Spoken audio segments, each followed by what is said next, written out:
சக்தி சமையலில் இன்றைக்கி நம்ம என்ன செய்ய போகிறோன்னா முருங்கைக்காய் விதைய வச்சு ஒரு பொடி செய்ய போகிறோம். ஆரோக்கியமான பொடி. நீங்கள் ஒரு ட்ரை பண்ணி பாருங்கள். ஒரு கடாயில் உளுந்து நம்ம போட்டு எண்ணெய் போட்டு நல்லா வறுத்து எடுத்துக்கலாம். கடலப்பருப்பும் எண்ணெய் போட்டு நல்லா வறுத்துருங்க. அதுவும் கூடவே முருங்கை விதையும் சேர்த்து நல்லா பொன்னிறமாக வறுத்து எடுத்துங்க. உடம்புக்கு ரொம்ப சத்து வாய்ந்தது. நீங்கள் ஒரு ட்ரை பண்ணி பாருங்கள். பட்டை மிளகா ஒரு 10-15 நபர் போட்டு நல்லா வதக்கிக்கலாம். வறுத்துட்டு அதையும் நல்லா நம்ம சேர்த்துக்கலாம். இப்போ நம்ம பெரிய துண்டு கட்டி பெருங்காயம் சேர்த்துக்க போகிறோம். இது கொஞ்சம் நல்லாவே சேர்த்துங்க. பொடிக்கு நல்லா வாசனையும் தரும், செரிமானத்துக்கும் நல்லது. இப்போ அது கூடவே ஜீரகம் பூண்டையும் சேர்த்து நம்ம வறுத்து எடுத்துக்க போகிறோம்.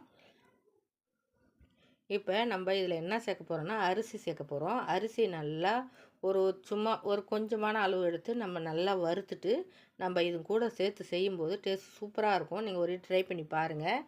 இதில் கருவேப்பிலை சேர்த்து வறுத்த வேர்க்கடலையும் சேர்த்து நம்ம பொடி பண்ணி எடுத்துனா